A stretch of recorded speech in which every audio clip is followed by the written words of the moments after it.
This is the Weekly Scramble, a place where we chat about life over a cold one or two. It's time to belly up to the pod with Mike Fratelloni and your host, Chris Reavers. That's right. It's time for the Weekly Scramble podcast. My name is Chris Reavers. With me, as always, his name is Mike Fratelloni. Hello, Michael. How you doing, Reavers? I'm doing okay. So first and foremost, I'm going to get to a bunch of listener mail that we received after our Thursday episode of the Weekly Scramble podcast. And I want to get to a couple of those, and I want to get back to each and every one of you. That was so nice to email in, but that was really, really appreciated. But the thing I wanted to start with on the show today, in addition to listener mail, Mike, is this story that you made me aware of. And I scour the earth for news stories for GL. Sure. And I'm stunned. I knew nothing about this story until you just gave it to me just a few moments ago, because this story is fascinating. It's actually dated from last month, June 11th of 2025. And I have the BBC version of this. A man hoping to become the first person to complete an unbroken round-the-world walk is preparing for the last leg of his journey. Karl Bushby set off from Chile back in 1998. Since then, he has walked across American and Asian continents, swam 186 miles across the Caspian Sea, and fought off ice lumps and polar bears through the Bering Strait, all without using any form of transportation. The former paratrooper has less than he's down to 2,000 miles. He has less than 2,000 miles left to walk before he arrives at his home city of Hull. Mr. Bushby, who is currently in Mexico waiting for a visa to complete his challenge, has said returning home will be a very strange place to be after being away for some 27 years. Think of that. Following his 31-day swim across the Caspian Sea last year, Bushby said that he continued his journey to Azerbaijan, and then through Turkey. The traveler originally from Sutton Park said he had to step aside from his mission, named the Goliath Expedition, while he awaited for a visa. He hopes to continue his trek via Turkey in August before entering Europe. Mr. Bushby expects that it will take another year before he is on home soil and is aiming to arrive in Hull by September of 2026. Speaking on BBC Radio Humberside, Mr. Bushby said on November 1st of 1998, you're literally looking down at a road that's 36,000 miles long and have no idea how you're going to do it. We've run into a lot of complications with visa problems, financial crisis, the pandemic. We've had it all. It's been extremely difficult, but we've always stuck to our guns and never been willing to compromise on the route. Bushby said that there had been a few occasions when he feared for his life, but he was mentally prepared for the tough encounters. He said, getting home, I just don't know. It's weird. It's a very strange place to be in, where your purpose for living will have a hard stop. I'm hoping to transition into other things as quickly as possible, keeping mind, body, and soul on the move. He said reuniting with his family would involve getting to know each other again. The adventure was meant to take 12 years, but his global voyage has transcended more than 5 prime ministers, the COVID-19 pandemic, and numerous wars. Man, wow. Reavers, so cartoon Bubble. Sure. The wife says something like, you're not doing anything around this house. Go ahead and take out that trash. And as he picks up that trash bag, he walks out to his garage and he sees his running shoes there. And he says, you know what? I'd rather walk around the frickin' world than come back to this. So I'm going to go take what he thought was going to be a 12-year walk, some 30,000 miles, but instead has gone for almost 30 years. Yeah. It'll be 28 years when he gets done. Think of that. So as I'm reading the story, of course, the one thing that came to mind was Forrest Gump. Mm-hmm. And I was trying to think of the timeline of the Forrest Gump movie and his beginning of his adventure. And because Forrest Gump came out about, what, 94 or somewhere in there? Yeah. And he started this. I wonder if that was an inspiration to him. Sure, maybe his girlfriend got AIDS and, right? Remember Jenny? Maybe, yeah. Jenny had AIDS. That's the whole kicker to that story, Forrest Gump. So the part of the story, too, where he kept using the word we. Yeah, who? So I Does wonder, he have multiple personalities? Or was there someone assisting him that may have been a significant other or whatever? Is there someone driving a car 4 miles per hour behind him? Well, you can't swim 30 straight days. That's what I thought too. What did they do? Did he swim out a mile, right, on day one? And then did they go pick him up and then come back a mile? And then the next day, take him out to that mile marker and have him swim the next mile? I mean, or do you station the boat? Or you hop on a boat and you sit there, sleep there right? for the night. I don't know. I find these stories fascinating. This guy gave up when he said, my life's journey, this is it. Like, this is it. It's going to be done. And then at the end of that journey, do you think he's going to say, okay, I really just, because he's not going to get a bunch of accolades. I mean, he's going to have morons like us talking about him on our podcast, but it's not like he's going to win a $10 million prize. He's just going to be able to stop walking from that point on. It is always interesting, too, when you think about people and what their motivations might be. And for whatever reason he wanted to do this, right? This is something he embarked on. Mm-hmm. And you tip your cap to a guy like that. But then you want to figure out the reason why. What was the inspiration, or what was the reasoning behind it? Because you think about, okay, for instance, on our show, on Garage Logic, we have the traveling linemen, sure. right? They cap off the end of every show because they're world travelers, but they're staying in hotels. Mm-hmm. They're taking flights, and sure. they're doing it the normal way. Right. And then you think about a guy like this. So how do you even prepare for eating? Or, where are you going to sleep that night? The photos that accompany the story show him pushing like a glorified 3-wheel shopping cart, right? So he's got his stuff there, his tent and his bags. But that seems like a long walk. There's a lot of things you can do in this life, a lot of things you can do in this life. God bless him for finding his passion. I do think it's a little weird. It's a lot of what's really great about that is it's not happening right now. You know why, Reavers? Because he would have walked his ass all the way up from Chile and he would have gotten to our border and we would have said, not on Donald Trump's America. You are not crossing that border. Go back, get your ass back to Chile. We don't care. Well, he is stuck in Mexico. Yeah, but then he's going to fly back to Turkey once he gets his visa, right? And then do this little Turkey. And I assume Hull is somewhere in Britain. But okay, in this stretch, Mexico, yeah. Well, but not only that, but during this stretch, unless he had $1 billion tucked away, how are you earning any money to even keep yourself alive? Does he have? Could we have him on the podcast? Does he have a cell phone? A sponsorship, maybe. Well, yeah, I don't know if we're going to do that, right? No. I mean, but maybe that's how he's getting by. Is he's being sponsored? He doesn't have a bunch of logos on his stuff. Okay, right? You'd think North Face would say, "Hey, you've been camping since 1998. Sure, let's go ahead and do this." But I mean, does all the things that he missed? If he's walking every day, has he used a computer very often? True. Does he have a cell phone? Has he heard of internet pornography? I mean, do you get cell phone service in the Bering Strait? In Azerbaijan and the Bering Strait? I don't even know how that works. I don't know. Very impressive. God bless him. We'll have to keep more of a maybe there's a tracker. Maybe he has a tracker, one of those websites that says where he is. Oh, yeah. And we could track like the Santa tracker, yeah. He's not going to finish till next year, coming up in September. Next year, we could go visit him. Sure. Okay. I don't know. Sure. Escape with Us Vacations could put us on a plane, get us out there. Okay. Right? We could do that. Or we could just at least talk to him and say, what happened to you, son? What? Who wronged you? What happened? What girl said, you know what? You are not as handsome as I thought. And he said, you know what, Cheryl? And he just got up and started walking. Yeah. Because there's only... Bleep you, Cheryl. Two things you would do this for. Money. He's not doing it for money. And chicks. There's got to be a bad chick story in the background. There can't be just, I went for a 36,000-mile walk. Well, because, if you want to get down into it here, the thing I thought about as I was reading the story and seeing some of the accompanying photos, I immediately thought, boy, I bet that's not a good smell.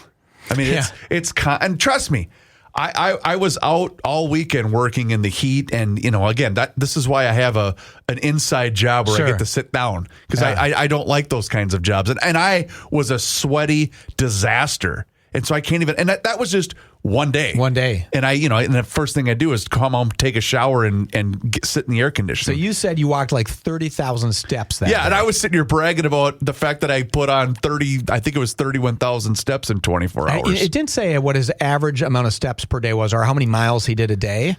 But, I mean, it's got to be a fairly substantial amount of miles. Well, 36,000 divided by, it's been 27 years. So 35,000 divided by 27, divided by 365. Oh, boy. Okay, hold on. Okay, hold on. I'll do it. Let me do it. Well, no, because I was actually just trying to do the math because on my step counter. 35,000 divided by 365 days, divided by 27, that's 3.5 miles a day. Okay, so 16,000 steps is roughly 8 miles. Okay. So I only said that because I got 16,000 yesterday. He's doing less steps per day than I am. Now I'm thinking this guy's kind of lazy. Shut up your game. Well, no wonder you originally thought it was going to take you 12 years and it took you 27. Yeah. Start walking. But, go a little further. Using the pandemic as an excuse, by the way, on a journey you started in 1998. But he was like deep in Asia during the pandemic.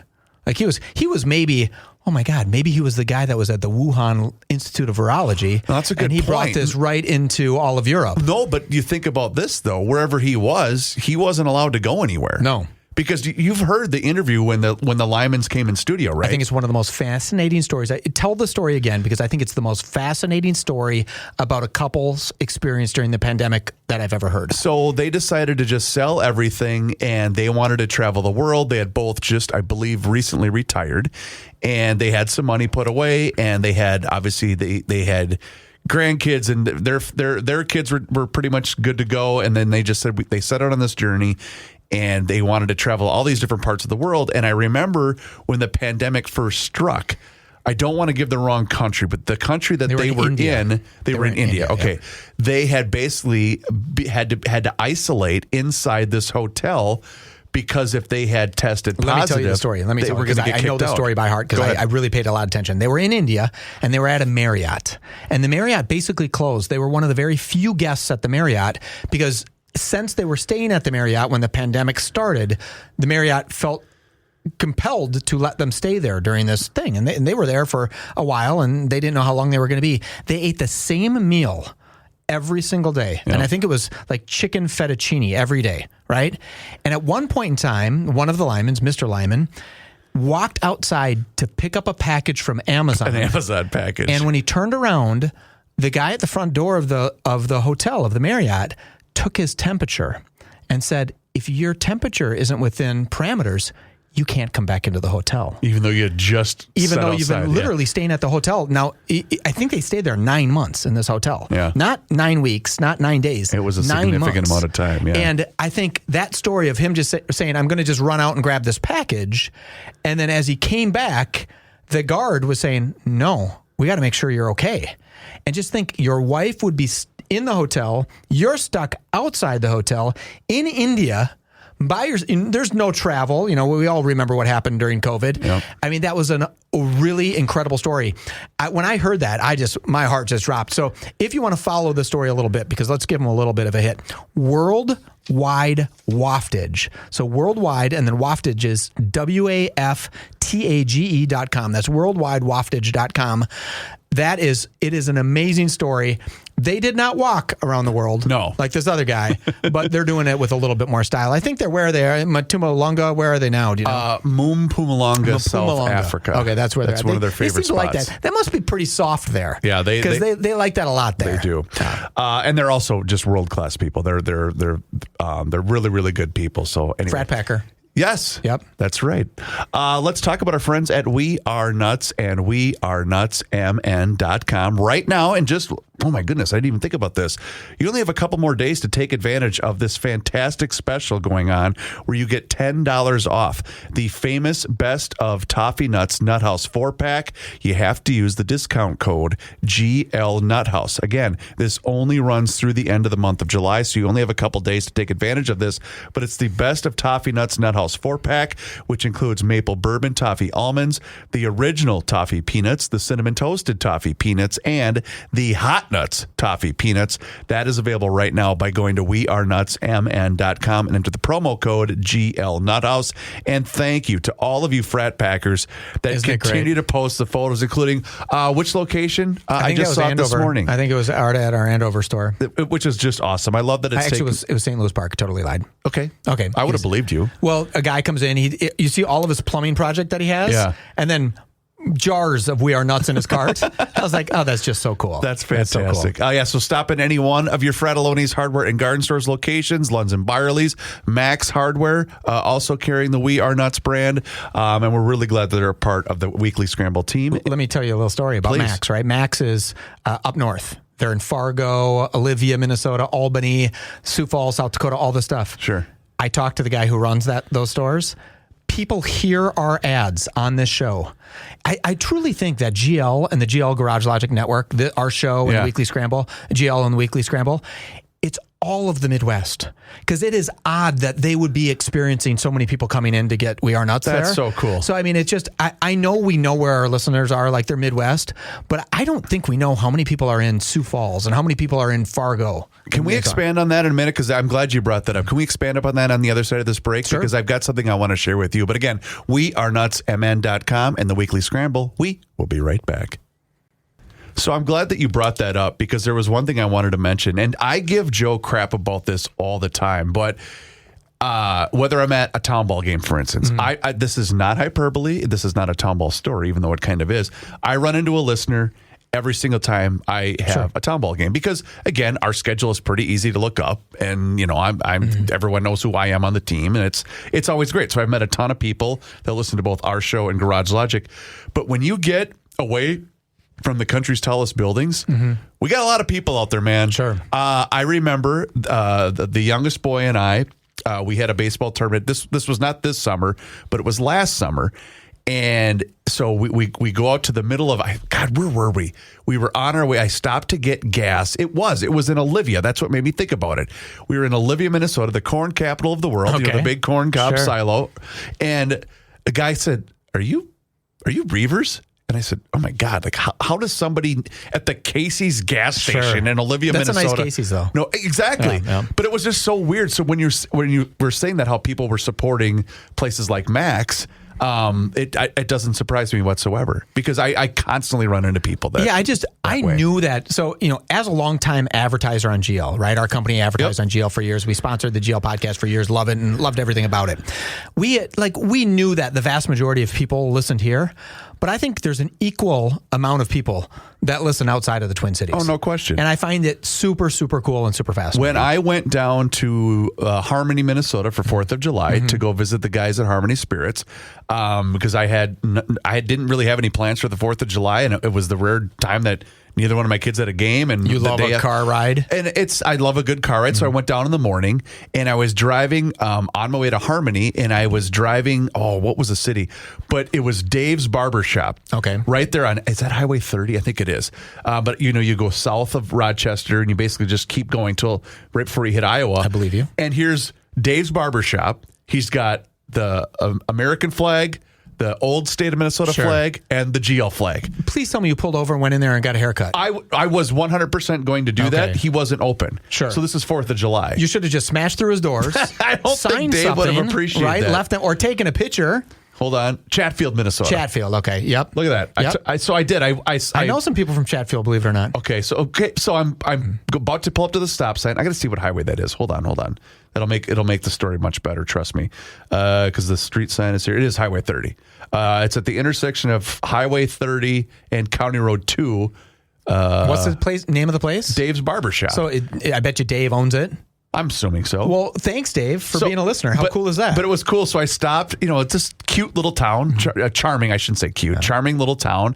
And I was at the stoplight and I saw the flag. I went, well, I gotta take a picture of this. Sure. And I was 100% going to go in and get a haircut.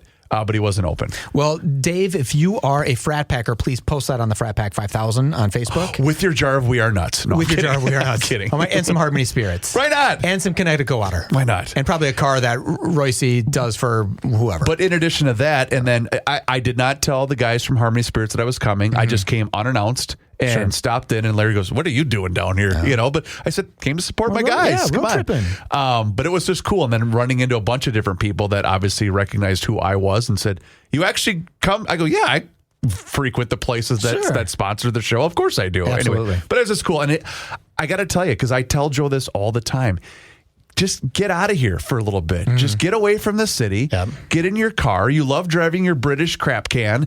Get in the car and just go drive it on the county roads out in the middle of nowhere. Maybe that's why he doesn't do it. Why? Because he's driving a British car, which are notoriously poor performers. Sure. Right? The British can't But do he's a also lot. got ones that do perform. Yeah, so but maybe he takes one of these old ones. He gets 11 miles out of town.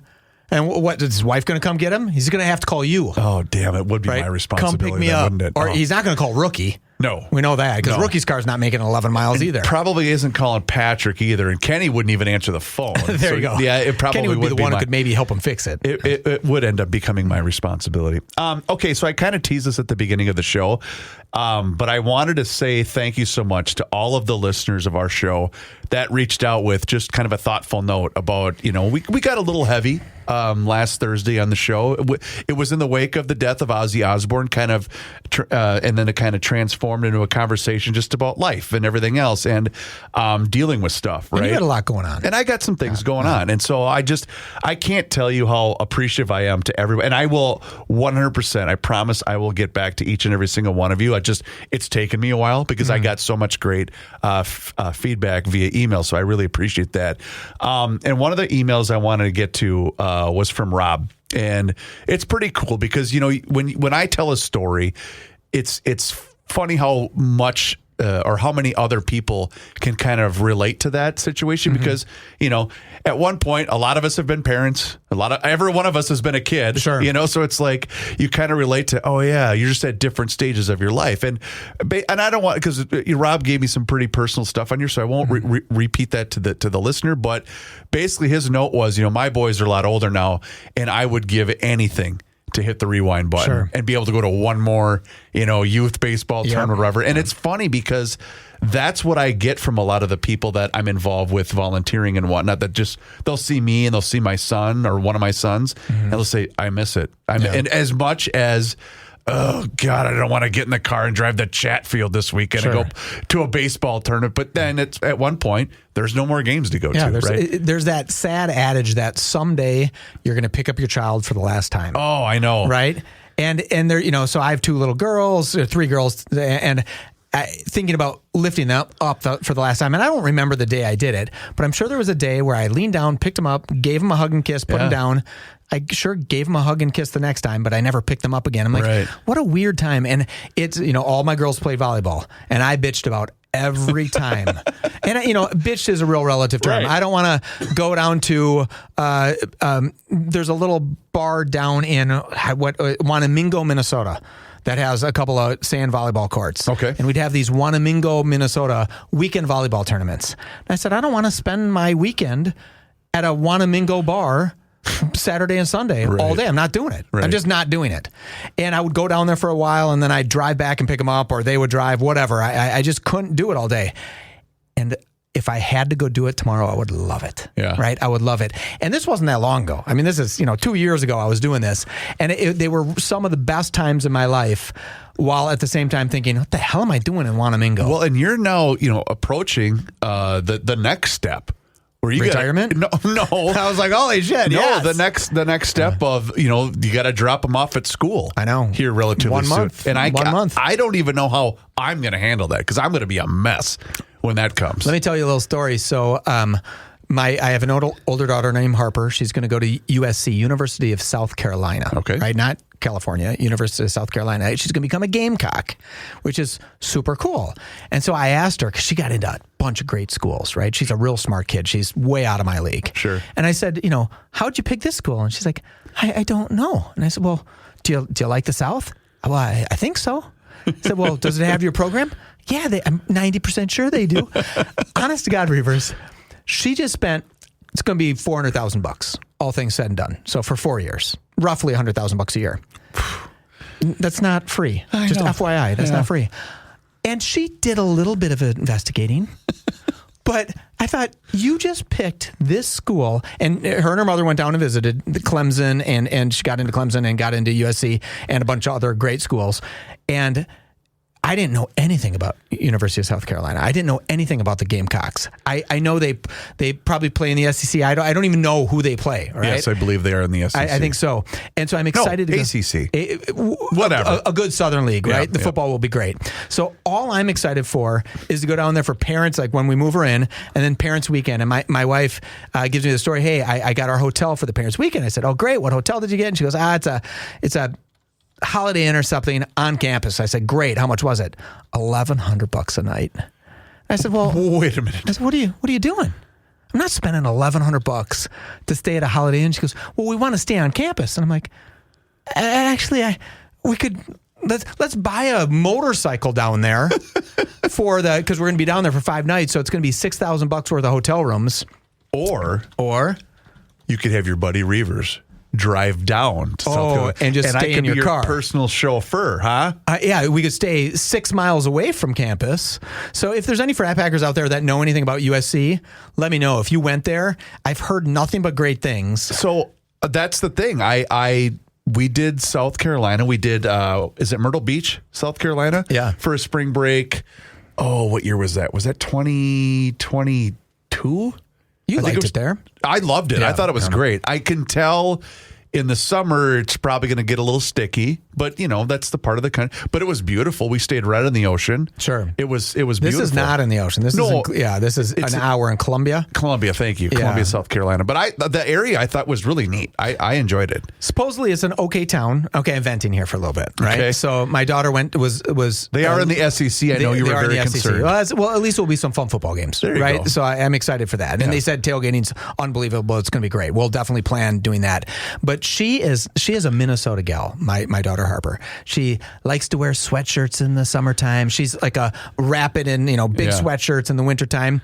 And so on Sunday, she went to the final day of the 3M Open, which was super exciting. But you remember that? It was like 95 degrees. Yeah, it was warm. I thought she was going to faint and die. And then she gets back and she's like, it was so hot. Her face is all flush. And I quickly jumped onto my phone. I said, well, right now at USC, it's 99 degrees. It's 4 degrees warmer. And she's like, wait, what? And I said, yeah, it's the South, honey. So when you go further south, it gets warmer. It's going to get warmer. And I hope she can make it.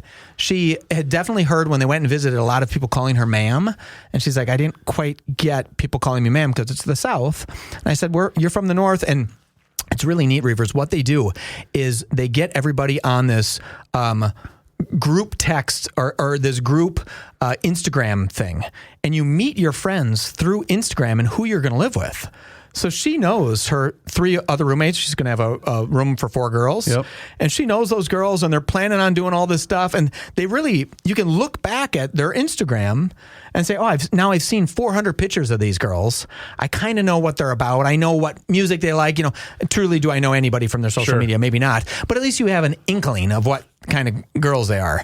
And it's so different than what it was when we went to school. That's exactly what I was going to say, because I remember when I moved to Mankato, I remember finding out who my roommate was going to be, and we basically had one phone conversation. Yep. And that was it. And it was like, oh, all right. And that didn't really work out. He said he was a horrible kisser, I thought. No, it was more that because Gage Hall. I'll let you in. So Gage Towers, where the Vikings used to stay for training camp. You had a room that had 2 beds in it, right? Mm-hmm. 2 lofts basically in it, and I thought everything was fine, and he didn't really like the fact that, he thought it was more like his room than it was our room. Sure. And so there was a lot of times where he'd have company. Oh, good. And I wasn't allowed to go in. It's like, I kind of want to not. Didn't you take one for the team? I always did. Okay. That was the problem. I was going to say, you kind of got, it was a little too much. It was often. Let's just put it that way. It was very often. And then to the point where it's like, I don't know what to do here. And then he ended up moving out. And then I had my own room for almost like 3 months of the school year. Oh, okay. So he had decided to move. I think he ended up moving back home. I don't know if it was an academic issue or whatever. And he ended up moving back home while still going to school there. Okay. But then I basically had my own room for like 3 months. It was awesome. And then at the very end of the year, they moved a kid from another hall to my room, and he was awesome. Sure. But we only lived together for like a month. And he was a nerd like you, so he wasn't getting laid ever. So it was super easy. Made it super, super fun. Completely easy. You're like, you want to play Dungeons and Dragons again? Yes, I do. Oh, hey, I'm watching the Mets play San Diego. I did. Okay, nerd. I was watching some posts today, or saw some posts today of how we ever got Minnesota Vikings professional football players to stay in Gage Hall is unstinking believable. And you talk about the heat, because that's the thing, the ventilation in that building. Well, first of all, there's a reason they blew it up, because it had asbestos everywhere. Sure. And even if you had like an air conditioning unit that fit into the slot window, in the window, it didn't do much. Sure. And it was miserable there. How did they get? I don't know. So, I mean, you're trying to get the best talent. And, oh, by the way, every single person that plays on the Vikings is a show pony, right? They are the best of the best. You want to brush it. You want to make sure its feet are good. You want everything to be strong about it. And then you say, hey, go hop into this crappy dorm room, the crappiest of dorm rooms. The crappiest. You have to bring your own air conditioning. Like, they'd bring their own air conditioning units. Yep. And so I wonder if those guys liked it. Is it the same thing? Do they, in retrospect, do they think those were the best times of my life? Probably. Yeah, probably. You know, and Isn't I mean, that funny? As they're in their mansions now, thinking, oh, I miss hanging out with my boys. Life was so much simpler, It really, right? They had it really PlayStations. was. Let's talk about making life simple with our friends at North American Banking Company. One simple philosophy at nabankco.com. It's banking done differently. And you get that feeling anytime that you walk into any one of their 6 Twin Cities locations, whether it's Roseville, 50th in France, Hastings, Woodbury, Shoreview, and Maple Grove. They made a promise to their customers back in 1998. Much like the guy that just started his expedition. Yes. They made a promise to deliver a better banking experience for their customers where you know your banker and they know you. And while a lot has changed since 1998, this commitment to being a true community bank in the Twin Cities, that has not. They offer the same online and mobile banking options as the other banks, but the key difference is you're going to get the unparalleled service of a community bank. So check them out online today and find out more. It's nabankco.com to learn more. It's banking done differently. North American Banking Company, member FDIC, is an equal housing lender. The Weekly Scramble. We will be right back. I wanted to end the show today, Mike, with a couple of things. Number one, I'll do it. Option 1 or option 2? Let's go option 2. I had a feeling that was going to be your answer, and I'm glad you picked that one. So you were talking earlier in the show today about the power of advertising. Mm-hmm. And we probably should have started with this, but I want to get to it anyway. You're familiar with the actress known as Sydney Sweeney, correct? She's quite the asset to the acting world. Are you aware of the latest controversy surrounding Miss Sydney Sweeney? If this is a controversy, I don't understand the definition of controversy. So for those of you unfamiliar, she is in an ad for, is it American Eagle jeans? She's in an ad where she's marketing jeans, you know, like the classy look. And gentlemen, if you haven't seen the commercial yet, she gets out of a Ford Mustang where she appears to be working at it and then wipes whatever the oil stain is on the backside of her jeans. And just do yourself a favor and you can thank me later. But now there's a bunch of people out there, mostly women who tend to lean to the left side of the political aisle. And they're very upset with her, basically saying that this is going backwards and women should be right with whatever body they have. And I'm just thinking, wait a minute. Everything about this ad is just apple pie, baseball, Chevrolet. It's like, even though it's a Ford Mustang, but you get what I'm saying. What is wrong with this ad? I don't get it. Well, I love how obviously it's jealousy. There's no doubt about that. There's an element of jealousy. Yeah, I don't know. Like, sex sells, right? And is it people that are jealous of Sydney Sweeney? Sydney Sweeney, if you don't know her, she has big boobs. She's pretty. She's kind of pretty. She's not like the world's most gorgeous woman, but she has a very voluptuous body, right? And I ain't kicking her out of bed for eating crackers. No. And part of the wordplay in the ad is great genes, like not Geans, but Genes. Correct. Right? Great genes. And I just don't know why people have to bitch about stuff like this. So what? I do. Why? Because people just want to bitch. That's why. So they said Threads accused American Eagle, that's the company that ran this ad, of promoting eugenics, white supremacy, and Nazi propaganda because they showed a girl with big boobs who's kind of pretty wearing their jeans. You know, let me ask you this, Reavers. Please. We know that if you run an ad with Sydney Sweeney, some people watch it, right? Oh, yeah. Millions of people watch it.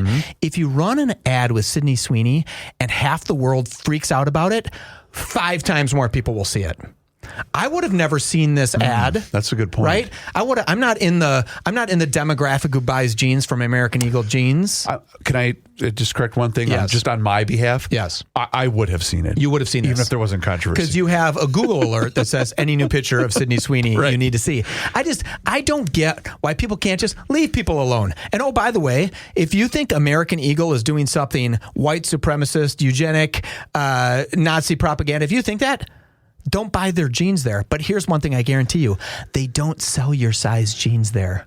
I guarantee you. Because the fat person who's sitting on their ass complaining about Sydney Sweeney can't buy jeans there anyways. And oh, by the way, they don't want you in there. They want 18-year-olds, 17-year-olds, 14-year-olds. They don't want 38-year-old But I guess the bigger question that I have regarding this quote-unquote controversy, whatever, okay. But I guess the bigger question that I have surrounding this quote-unquote controversy is, okay, I'm sure that this has always been a thing where let's go back, because in fact, in that accompanying story that I saw, someone posted a Brooke Shields jeans ad from like 1980, whatever it was, right? And so I'm sure that back in 1980, whatever it was, someone saw that and went, well, that's just not right. The problem is back then, there wasn't social media for them to vent their frustration and thus for the entire free world to see. So I'm going to guess that same anger and hatred and vitriol was probably existent back then like it is today. The problem is it's just more accessible to see for the rest of us because now social media exists. You are 100% right, Rivers. Let me tell you a little story about TikTok.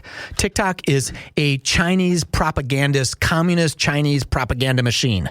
I have a TikTok account, just FYI. My daughter took a video of me shaking my head back and forth, looking at my phone. In 1 hour, it had 17,000 views. What?